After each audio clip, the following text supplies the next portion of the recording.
A continuación, la doctora Jimena Mariano se va a referir al tema de infecciones pulmonares no bacterianas. La doctora es médico de staff del área de tomografía del Hospital San Martín de la Plata y es docente de la Cátedra de Diagnóstico y Terapéutica por Imágenes de la Facultad de Ciencias Médicas de La Plata y miembro del comité de redacción de la revista argentina. Bueno, buenas tardes a todos. Ante todo, agradecer la invitación por esta conferencia. A Vane Ludueña, la doctora que no ha podido venir, que la verdad que cuando me dijo el tema de la charla no estuve muy de acuerdo y después me gustó y mucho, así que espero que puedan repasar conceptos y aprender otros nuevos. Vamos a hablar fundamentalmente de infecciones pulmonares no bacterianas. Como grandes objetivos nos vamos a plantear la utilidad de las imágenes, demostrar qué métodos podemos utilizar, que es como decía un poco el doctor, nos vamos a basar fundamentalmente en la tomografía computada, identificar qué hallazgos podemos ver y ver de qué manera podemos intuir la etiología ante la cual estamos. La gran pregunta que voy a tratar de responderles es ¿cuándo y en quiénes pensar en infecciones pulmonares no bacterianas? Como decíamos, la radiografía la verdad que es un poco, básicamente es poco sensible para todos los hallazgos que vamos a ver, así que vamos a ver la gran mayoría de los casos a través de la tomografía computada. No obstante, para aislar el patógeno del cual queremos hablar, vamos a tener que valernos en muchos casos de análisis que nos tiene que suplementar el médico que nos pide el estudio, como ser datos serológicos, hisopado de nasofaringe o el lavado bronquiolo-alveolar, que es el que nos va a dar más rédito en estos estudios. Pero bueno, casi todo lo que vamos a ver va a ser a través de la tomografía computada. Nos gustaría comenzar sabiendo si el paciente es competente o deprimido para poder establecer o hablar de las imágenes, pero no siempre lo sabemos. Así que si lo supiéramos, nos gustaría saber si es un huésped inmunocompetente y si tiene o no tiene alguna patología previa, porque vamos a ver que hay distintas cosas que se pueden manifestar. Y si es inmunocomprometido, sería fundamental saber qué inmunodesupresión tiene el paciente, ya que no es lo mismo tener un paciente que cursa una enfermedad oncohematológica o trasplantado, que va a tener pocos neutrófilos fundamentalmente, a ser un paciente HIV donde la principal inmunosupresión es de los linfocitos, que va a tener otros gérmenes posibles de afectación. Idealmente tendríamos que saber todo esto y no siempre lo podemos saber, pero vamos a tratar de ir a través de la clase viendo qué patologías podemos llegar a encontrar. Una infección pulmonar la vamos a sospechar en un paciente que empieza con fiebre o síntomas respiratorios, pero hay que saber que en muchos casos, más que nada los inmunocomprometidos, no tienen esta posibilidad de reacción ante un germen. Entonces, a veces simplemente un pico febril o no siempre tos, pero simplemente la fiebre es lo que nos está marcando una posibilidad de infección pulmonar. Si nos basamos en los gérmenes que pueden comprometer el pulmón, como decía el doctor, las bacterias con su manifestación consolidativa o ese patrón alveolar que venimos viendo siempre, son las que están a la cabeza de las bacterias, ese patrón, y de ese básicamente nos vamos a olvidar en la charla de hoy y vamos a ir fundamentalmente a ver infecciones pulmonares por virus y por hongos. ¿Cómo vemos estas cosas? Uno está acostumbrado a decir, bueno, si no es una consolidación, pensemos en otra cosa que no sea bacteria, pero específicamente, ¿qué tenemos que ir a buscar? Este es un estudio hecho ahora recientemente donde demuestran que de 2.500 neumonías adquiridas en la comunidad, en muchos casos sucede esto, no se demuestra el patógeno, ¿sí? Y de los que se demuestra, la mayoría son virus, ¿sí? ¿Por qué? Porque está la vacuna contra el neumococo que está disminuyendo la incidencia de NAC bacteriana, así que empecemos a buscar otros agentes patógenos causantes.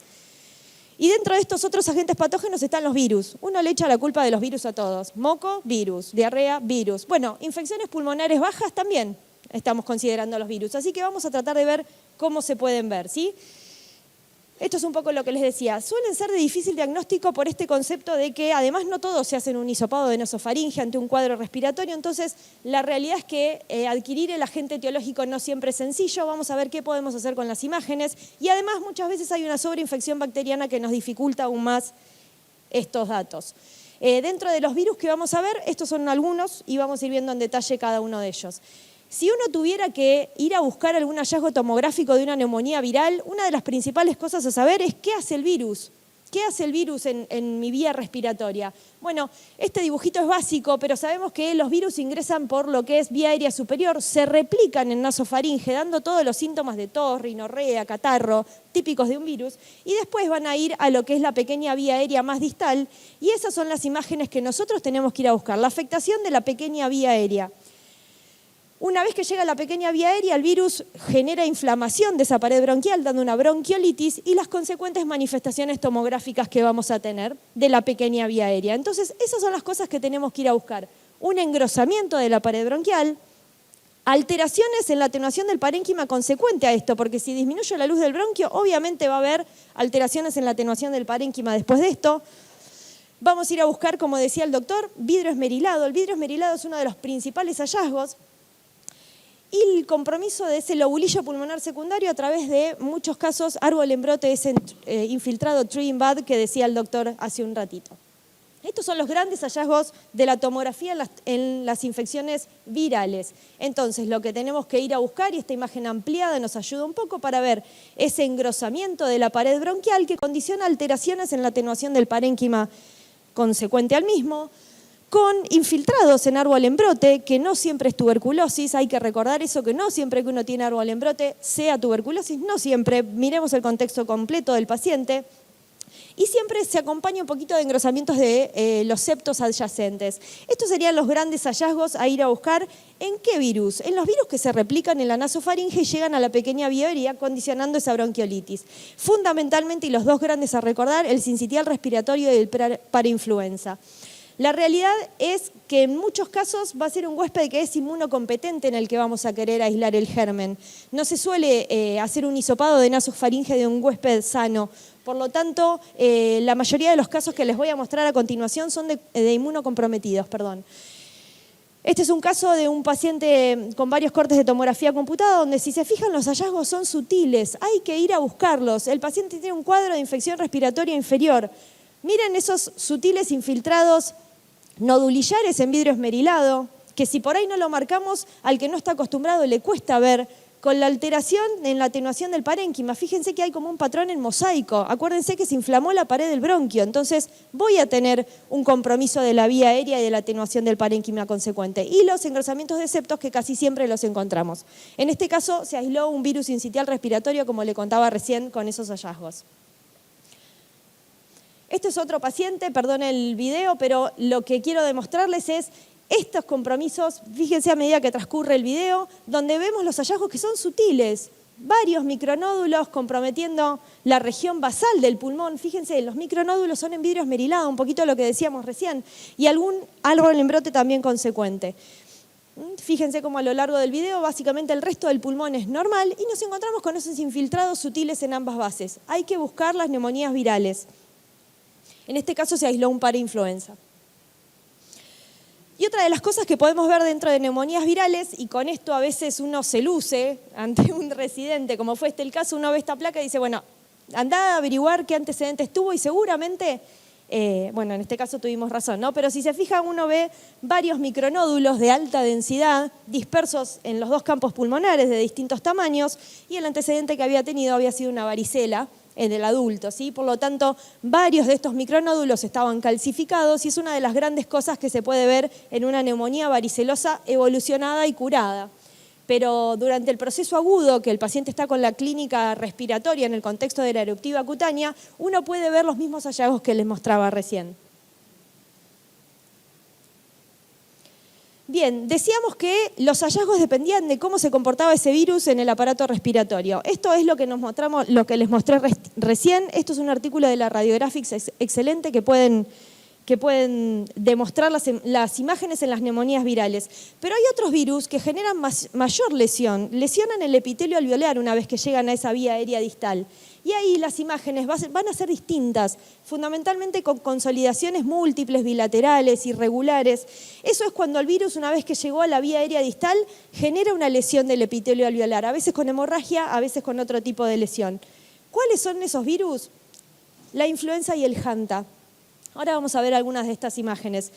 Pero este artículo, uno de los teaching points más importantes que da es que hay que pensar en una neumonía viral de de esta estirpe cuando tenemos una neumonía rápidamente progresiva en un contexto clínico adecuado del paciente. Ahora vamos a ver cuál puede ser ese contexto, pero bueno, influenza, un cuadro gripal, Hanta, la exposición al roedor. Y es una neumonía que es rápidamente progresiva, lo van a ver a través de las imágenes. Bien, acá les voy a mostrar un caso de nuestra institución con un paciente que ingresa con un cuadro gripal, esa fiebre de varios días de evolución, un cuadro muscular intenso y que comienza con disnea. Y vamos a ver cómo a través de la tomografía vemos infiltrados múltiples en vidrio esmerilado, ese infiltrado bilateral que afecta casi la totalidad de los campos pulmonares. Está bien, podría ser viral según lo que les dije, pero ya es demasiado, es mucho más de lo que les venía mostrando. Y si se dan cuenta, compromete lóbulos superiores, lóbulos inferiores de forma irregular, y a los pocos días nos encontramos con estos hallazgos en el mismo paciente, una neumonía que progresa rápidamente hacia bloques consolidativos bilaterales, lógicamente en un paciente que ya requirió asistencia respiratoria, como vamos a ver al inicio de las imágenes. En este caso y en el contexto de un cuadro gripal, piensan en que es una neumonía por influenza, ¿sí? Este fue el caso, de hecho, una neumonía por influenza. Recuerden eso, vidrio esmerilado con rápida progresión hacia consolidaciones bilaterales. Se puede acompañar de derrame pleural, como en este caso. Esto tenía miedo que no me anduviera el video, así que puse las imágenes más representativas del mismo caso. Entonces, al inicio, vidrio esmerilado bilateral con rápida progresión hacia consolidaciones múltiples, irregulares, extensas. Influenza en este caso. El otro caso que les traje para mostrar es de un paciente que viene de una fiebre de larga data con mialgias múltiples, mialgias que condicionan incapacidad del paciente y con una tos que progresa rápidamente a un síndrome de distrés respiratorio.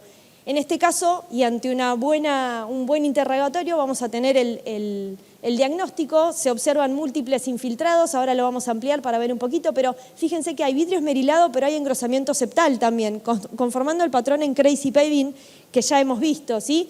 En este caso era un señor que había estado limpiando un galpón con uno de sus hijos y esto fue un hantavirus. ¿Sí? Fíjense cómo ampliando la imagen uno puede desglosar estos hallazgos que les estoy diciendo de importante vidrio esmerilado, pero también engrosamiento septal. ¿Sí? ¿De qué? De septos interlobulillares, pero intralobulillares también, que le dan como ese pavimento mucho más chico, por decirlo de alguna manera. Además de encontrar sectores de vidrio esmerilado, algunos incipientes consolidativos, pero piénsenlo al menos e interroguen al paciente o al médico que se los envía a este caso, ¿sí? Esto es un artículo de la literatura donde estudiaron 8 pacientes con hantavirus y demostraron que en el 100% de los casos se encontraron estos dos grandes hallazgos que les digo, el vidrio esmerilado y el engrosamiento septal conformando el crazy paving. Por lo tanto, en nuestra lista mental de patologías probables de crazy paving, no nos olvidemos del hantavirus, que es una de las grandes cosas a pensar. Bien, y hablando y terminando ya con lo que son los virus, hay un virus que siempre lo debemos tener en consideración, más que nada en el huésped inmunocomprometido. Esto es un caso del Hospital de Niños de La Plata, que me lo prestó la doctora Úcar, donde vemos un infiltrado en vidrio esmerilado bilateral con incipientes consolidaciones. Debemos siempre pensar en una enfermedad, cuando tenemos un paciente fundamentalmente con una enfermedad oncohematológica o en quimioterapia o trasplantado, como era el caso. El citomegalovirus es una de las grandes cosas a pensar con vidrio esmerilado. Ahora lo vamos a charlar un poquito, pero más que nada en una enfermedad oncohematológica, ¿sí? También están descritos nódulos con halo en vidrio esmerilado, pero bueno, quiero que se queden, aunque sea con el concepto del vidrio esmerilado difuso en el contexto de un inmunocomprometido de este tipo, con una enfermedad oncohematológica. Después vamos a ver otros más a continuación. Si tuviéramos que hacer un resumen hasta ahora y decir las conclusiones de las neumonías virales, uno diría que los hallazgos dependen del proceso fisiopatológico del virus. Si se disemina por vía endobronquial generando una especie de bronquiolitis, recuerden de ir a buscar la pequeña vía aérea y en ese caso piensen en el sincitial respiratorio del parainfluenza. Si vieran esas neumonías que progresan rápidamente de vidrio esmerilado a consolidación, piensen en los que decíamos recién, la influenza y el Hanta. Mientras que si estamos en el contexto de un inmunodeprimido, fundamentalmente una enfermedad oncohematológica o en tratamiento quimioterápico, sumémosle el citomegalovirus. Esta sería la conclusión de la parte de neumonía viral que llevaba la clase. Vamos a respirar hondo y vamos a seguir con el resto de la clase, que es la micosis, las infecciones fúngicas. Cualquier cosa me paran. Bien. La verdad es que las infecciones fúngicas en el huésped inmunocompetente son rarísimas. Hay, pero son rarísimas. Nos vamos a quedar con el concepto de que son sumamente importantes en el huésped inmunocomprometido, ¿sí? En el huésped inmunocomprometido se denominan IFI, infecciones fúngicas invasivas. Yo todavía me acuerdo cuando venían los infectólogos y me decían, ¿te parece una IFI? Pará, ¿de qué me hablas? Acostumbrémonos a que le llaman IFI a infecciones fúngicas invasivas. No les gustan que digamos mucho micótico, antimicótico, no, eso es antifúngico. Así que bueno, vamos a acostumbrarnos a cómo hablan los infectólogos un poquito. Las infecciones fúngicas invasivas se habla de invasión, ¿por qué? Porque invaden el torrente sanguíneo. Ahora vamos a charlar un poquito de cómo se manifiestan. Y esto es una de las grandes cosas que decía hoy el doctor en la charla previa. El diagnóstico de una infección fúngica debe ser a través de las imágenes. Nosotros quizás seamos los primeros que digamos que nos parece un hongo el generador de esta neumonía. Así que hay que estar atento a los posibles hallazgos. ¿De qué hongos vamos a hablar? Fundamentalmente del Aspergillus, ¿sí? Vamos a tratar de mechar con otros, pero la gran parte de la clase es de la aspergilosis pulmonar invasiva. Lógicamente hay que considerar otros, como decía hoy el doctor, la candidiasis y otras más. El neumocistis, debo reconocer que uno no sabe dónde encasillarlo, si en virus, en hongos, en parásitos, en protozoos. Bueno, hoy por hoy se lo considera un hongo, así que por eso está en esta parte de la clase. Ya metiéndonos en lo que es la aspergilosis, el tema de la aspergilosis pulmonar, en todos lados donde uno lo lea, hay distintas formas de presentación pulmonar. Hay 3, hay 4, hay 5, según unos dice invasiva, otro dice semi-invasiva, otro dice necrotizante invasiva. Bueno, vamos a quedarnos con las 3 que podemos discernir desde las imágenes. Las grandes 3 formas de presentación, perdón, no quería ir a esta, quería ir a la anterior. Bueno, las 3 grandes formas de presentación pulmonar de la aspergilosis son la aspergilosis broncopulmonar alérgica y el aspergiloma, que se van a dar en huésped inmunocompetentes, pero con patologías previas. Ahora vamos a ver qué tipo. Mientras que la aspergilosis invasiva va a ser aquella que se da en el huésped inmunocomprometido y la más importante a diagnosticar porque disminuye, digamos, mejora la sobrevida del paciente con una neutropenia febril, fundamentalmente, como vamos a ver ahora. Dentro de lo que decíamos, los hallazgos fundamentalmente tomográficos tienen hallazgos tan típicos que se puede empezar un tratamiento sin aislarse el germen de otra manera. Bien, comenzamos hablando del huésped inmunocompetente, pero que tiene una patología previa, ¿sí? En este caso vemos una radiografía de tórax de frente donde uno observa unas opacidades lineales que se bifurcan, que se dicotomizan en el vértice pulmonar derecho y que ante el hallazgo tomográfico constatamos que son bronquiectasias con contenido. Este es el hallazgo típico de la aspergilosis broncopulmonar alérgica. Es un huésped competente pero con patología previa. ¿Qué patología previa? Fundamentalmente asma o fibrosis quística. En la mayoría de los casos son asmáticos no controlados, por decirlo de alguna manera. La fibrosis quística uno suele encontrar otras cosas más que esto. El diagnóstico de la aspergilosis broncopulmonar alérgica lo vamos a hacer con las imágenes, pero también necesitamos datos de laboratorio, que esto se va a encargar el médico, el especialista en pulmón, obteniendo inmunoglobulina E de la aspergilosis. La imagen típica de la radiografía de tórax se la describe como los dedos de guante, ¿sí? ¿Por qué adopta esa forma? Son las bronquiectasias con el contenido. ¿Cuál es ese contenido? El hongo que ocupa la luz de esa bronquiectasia. Bien, la otra patología que la aspergilosis pulmonar puede afectar, digamos, es el huésped competente, insisto, con patología previa. ¿Qué patología previa en este caso? Una cavidad.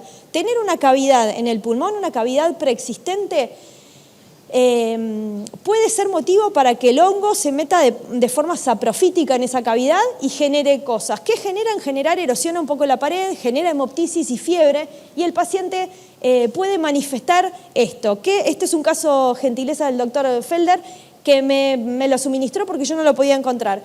Nos vamos a encontrar con estos hallazgos tomográficos una cavidad con un contenido en su interior. Ese contenido se denomina bola fúngica. Es una bola del hongo adentro donde se vuelve, digamos, ¿cómo decirlo de alguna manera? Se mete en una cavidad y vive en esa cavidad, pero está libre en esa cavidad. Por lo tanto, una de las grandes cosas a ver es que esa cavidad debe movilizarse la bola que está adentro. Entonces, obligadamente ustedes, el residente, sea quien esté con el paciente y uno ve una imagen similar a esta, obligadamente hay que cambiar el decúbito del paciente para ver que esa bola esté libre en la cavidad y así hacer el diagnóstico de aspergiloma o micetoma, que es lo mismo.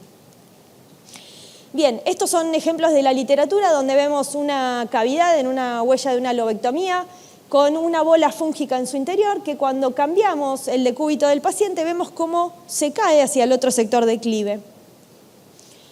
Otro más, esto está descrito como el signo del monod, pero bueno, es para que lo recuerden. Giren el decúbito del paciente para sospechar que eso está libre. Y la última parte de esta infección fúngica que quiero que se lleven es lo más importante, que es la infección fúngica invasiva. ¿Qué sucede? Las conidias de esta Aspergillus llegan a la vía aérea inferior y nos vamos a encontrar con que el huésped inmunocomprometido, que es carente fundamentalmente en neutrófilos, los macrófagos que tienen ahí para limpiar no alcanzan. Entonces, las conidias ingresan y llegan al torrente sanguíneo y ahí se produce la angioinvasión, que es la causa de la que vamos a ver los hallazgos tomográficos. ¿En quién pensamos entonces en una infección fúngica invasiva? En fundamentalmente pacientes neutropénicos. ¿Quiénes son los neutropénicos? Enfermedades oncohematológicas, trasplantados o estos que es también frecuente, trasplante de células hematopoyéticas. Y esto es lo que decíamos, mejoramos la sobrevida con el diagnóstico temprano de infección fúngica invasiva. Ustedes van a ser los encargados de decirle: aplicarle un antifúngico a este paciente porque es una infección fúngica invasiva y le mejoramos el riesgo de vida. Hay un dato serológico que es el galactomanano que a veces tarda un poco más para el diagnóstico y por eso se basan tanto en la tomografía computada. ¿Cuáles son los hallazgos que tenemos que ir a buscar? Estos 4, y fundamentalmente el primero, nódulo con halo en vidrio esmerilado, que era también un poco lo que ya introdujo el doctor al principio de este módulo, ¿sí? Vamos a ir a buscar, viene una tomografía y viene un paciente que nos dice, tiene una leucemia febril. ¿Me podrías decir si te parece una IFI? Bueno, ¿qué tengo que ir a buscar? Un nódulo con halo en vidrio esmerilado, el signo del aire creciente, cavitaciones o infartos pulmonares. Pero el más importante es el nódulo con halo en vidrio esmerilado. El nódulo con halo en vidrio esmerilado se define como un nódulo o masa que está rodeado por un infiltradito en vidrio esmerilado. ¿Que a qué se corresponde eso? Eso se corresponde al infarto pulmonar que se da por la oclusión de los vasos y una hemorragia adyacente. Este es el gran hallazgo de la IFI, de la infección fúngica invasiva, y principalmente ¿de cuál? De la aspergilosis pulmonar invasiva. Si bien otros hongos pueden dar esta imagen, nos vamos a quedar con la más frecuente, que es la aspergilosis. Y lo más importante es que esto es un hallazgo que aparece en los estadios iniciales. Está descrito que al primer día o al segundo día de la infección por la aspergilosis ya se puede ver este signo. Por lo tanto, somos sumamente útiles en esta patología, ¿sí? Mejoramos muchísimo la terapéutica, tenemos un altísimo impacto en la terapéutica del paciente y en la posterior sobrevida. Se dice que tiene un valor predictivo positivo, inclusive en algunos artículos de más del 90%. Signo del halo, aspergilosis pulmonar invasiva. Existe también lo que se denomina el signo del halo reverso, que es al revés de lo que les decía recién. Es un centro en vidrio esmerilado rodeado de un foco consolidativo, un anillo consolidativo, como podemos ver en este video en los cortes más inferiores. Este signo también se denomina signo del atolón, ¿sí? O el signo del halo invertido, o como les guste llamarlo, pero a esto corresponde a un área de vidrio esmerilado rodeado de un anillo consolidativo. Si bien se puede ver en la aspergilosis pulmonar invasiva, se dice que es más frecuente en el mucor, ¿sí? Lo que pasa es que la realidad es que uno ve mucho más aspergilosis que mucor, pero bueno, según la literatura es como más específico de mucormicosis que de aspergilosis. ¿Cuándo vamos a creer que es más mucormicosis? Cuando tenemos más de 10 nódulos o un cuadro de sinusitis invasiva asociado, que es lo que nos hace pensar en un mucor. El otro signo que tenemos que ir a buscar es lo que se denomina el crescent sign o el signo del aire creciente. ¿A qué se corresponde? A un área de semiluna radiolúcida en el interior de un nódulo. Uno podría haber dado este signo en lo que es aspergiloma o micetoma. Si bien es el mismo signo radiológico, no corresponde a lo mismo. En este caso, es un paciente con una neutropenia que evoluciona a una parte radiolúcida de ese nódulo. Ahora vamos a ver en qué contexto se da, pero decíamos que el nódulo era un tejido infartado, ¿sí? Cuando empieza a recuperar los neutrófilos, ese tejido que está circundante se empieza a comer el tejido muerto, formando esa semiluna radiolúcida. Si yo a este paciente lo pongo, bueno, de hecho en este esquema en esta tomografía lo vemos, el paciente está en decúbito supino y no es una bola fúngica libre. Se dan cuenta que no está apoyada en la cavidad, en la pared de clive. ¿Por qué? Porque es un nódulo que a medida que evolucionó el paciente hizo un sector de cavitación como corresponde. Lo malo de esto es que es un diagnóstico tardío o aparece en estadios tardíos de la evolución de la aspergilosis pulmonar invasiva. Por lo tanto, no modificamos absolutamente en la terapéutica ni el impacto del paciente. Si en esta instancia recién estamos diciendo que no es una aspergilosis, nos perdimos todo lo anterior, nos perdimos la posibilidad de mejorar la sobrevida del paciente. Así que en realidad no modificamos el manejo terapéutico ni el impacto sobre el paciente. Se dice que aparece en el 50% de los casos a las 2 semanas a medida que van recuperando la neutropenia y ahora lo vamos a ver. Lo mismo que un nódulo cavitado, ¿sí? Como vemos en estas imágenes, una masa pulmonar, en este caso que se cavita, no conformando el crescent sign, pero es una cavitación que vendría a ser lo mismo que les conté previamente. Cuando recuperan los neutrófilos y sus macrófagos, empiezan a comerse, digamos, ese tejido infartado y recuperándolo. Y este es el otro signo que está descrito, que la verdad que uno no suele usar la tomografía con contraste endovenoso para estos pacientes porque casi siempre tienen alguna otra falla que lo dificulta, pero decíamos que todo se producía por la invasión vascular de esta aspergilosis, del hongo. Entonces, si uno va a buscar con el contraste endovenoso, lo que puede buscar es la oclusión del vaso. Pero vamos a ver que esa oclusión vascular en general acompaña a los hallazgos que uno ya está viendo. El nódulo con halo, el infarto parenquimatoso. Entonces, la verdad es que uno no está acostumbrado a buscar este vaso, pero por el déficit de contraste endovenoso en general. Bien, esta es una de las diapositivas quizás más importantes para los que no estén acostumbrados a ver aspergilosis, ¿sí? Decimos que la aspergilosis pulmonar invasiva, los más propensos para tenerla son aquellos neutropénicos, ¿sí? Cuanto más prolongada sea la neutropenia, más probable de que tengan una aspergilosis pulmonar invasiva a lo largo del tiempo. Así que sospechemos una aspergilosis pulmonar invasiva en un neutropénico con fiebre o con algún cuadro respiratorio. ¿Qué es lo que tenemos que ir a buscar? Insisto, el signo del halo en vidrio esmerilado, un nodulito con halo. Bien, fantástico, llegamos temprano. Se medica al paciente, lo controlamos y ¿con qué nos vamos a encontrar en general? Que ese nódulo crece. Es esperable que el nódulo pulmonar por aspergilosis invasiva crezca en la primera semana, crezca hasta quizás 4 veces, eso es lo que está descrito. Y una vez que ese paciente recupera, deja de ser neutropénico, ese nódulo se va a modificar y se tendría que cavitar o con crescent sign. Esa sería la evolución esperable para una aspergilosis pulmonar invasiva. Entonces, ¿qué debemos tener en cuenta? Primero, que los nódulos pueden aumentar de tamaño en la primera semana. No los controlemos en la primera semana. No se dejen llevar por el apuro del infectólogo o el neumonólogo que le quiere hacer una tomografía ya. Bueno, esperen. En la primera semana, aunque esté con el antifúngico indicado, va a crecer ese nódulo. Obviamente que si se descompensa el paciente, uno lo va a reestudiar. Pero si no, esperen. ¿Qué más tenemos que saber? Que cuando sale de la neutropenia se modifican los hallazgos tomográficos. Y que la evolución del nódulo con halo hacia la cavitación o el crescent sign en realidad nos está hablando de una respuesta favorable, de que está saliendo de la neutropenia y que del hongo se está tratando o curando. Por lo tanto, si tuviéramos que repetir en un neutropénico febril la tomografía, tendría que ser después de la primera semana obligadamente, y la verdad es que las guías de aspergilosis hablan de que sin contraste es lo indicado. En este punto hacemos un parate en la tomografía de baja dosis. Es algo importante, la verdad que nosotros no tenemos el hábito de hacerlo, pero sepan que son pacientes que en general son jóvenes, chicos jóvenes con neutropenias por leucemias o por linfomas, que van a tener tomografías de control muchísimas, ¿sí? Y si además mete un cuadro febril y una sospecha de aspergilosis, quizás todas las semanas esté irradiándose. Entonces, queda en nuestro rol tratar de controlar y usar los protocolos de baja dosis para controlar nódulos o hallazgos menores.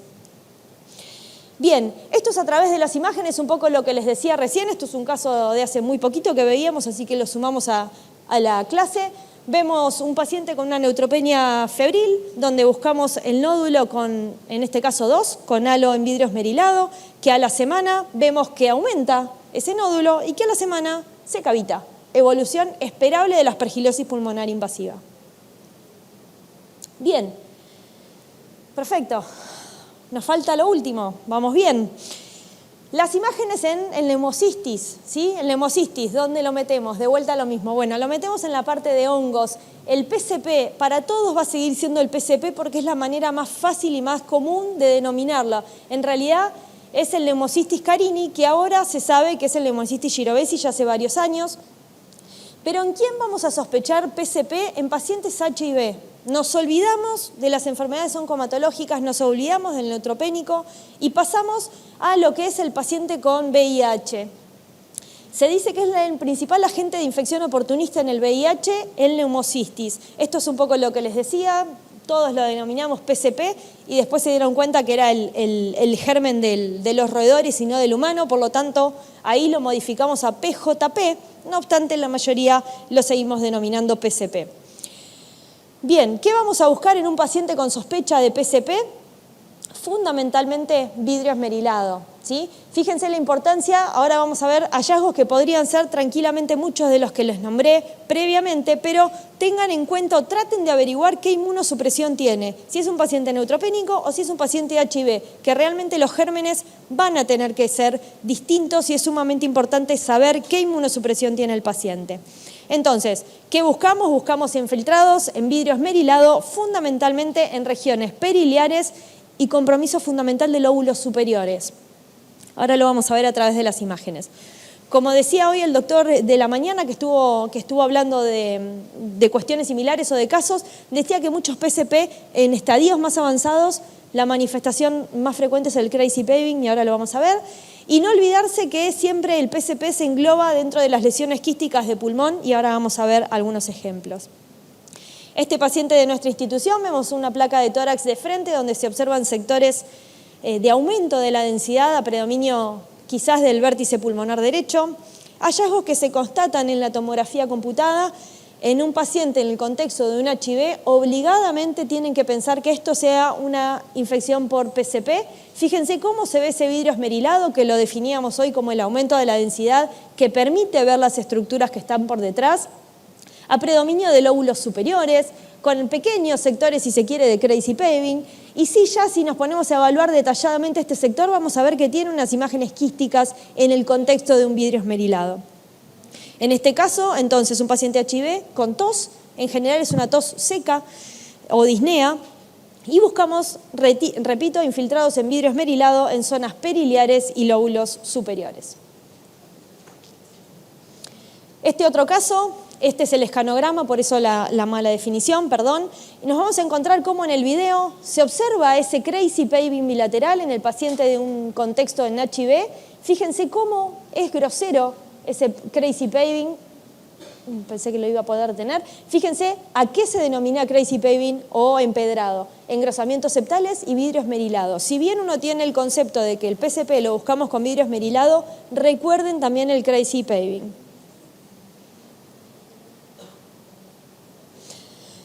Bien, y no todo es lo que les comenté hasta recién, siempre uno encuentra otros patógenos y otras cosas posibles de observar. En este caso fue de hace unos días este paciente, encontramos un paciente con HIV con múltiples nódulos cavitados en este contexto. Bueno, esto terminó siendo una histoplasmosis diseminada.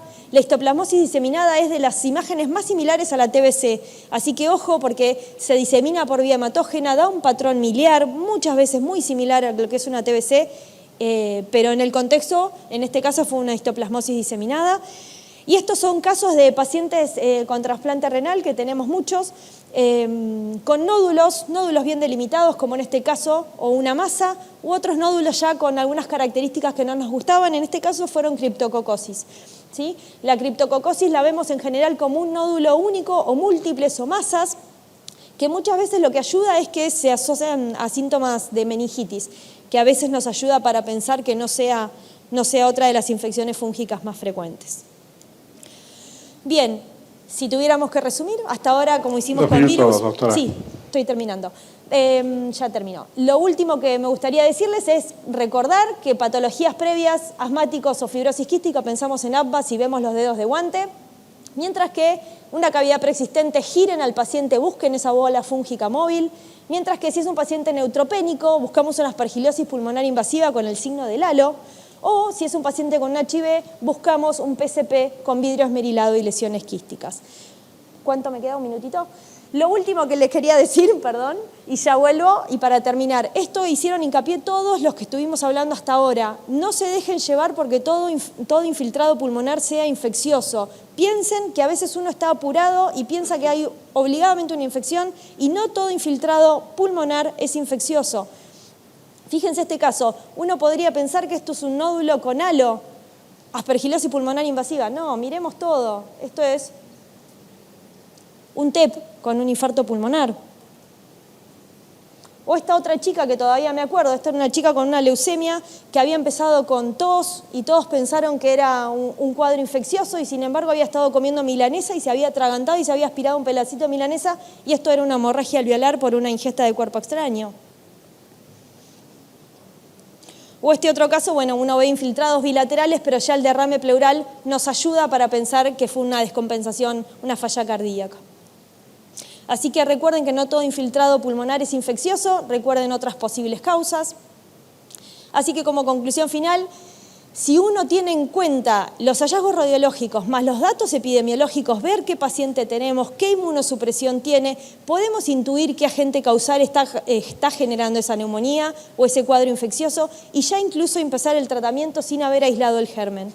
Así que traten de averiguar lo que más puedan del paciente y traten siempre de pensar eso. ¿Es una neumonía viral? ¿En qué contexto? ¿Es una neumonía fúngica? ¿En qué contexto? Y así poder llegar al agente etiológico.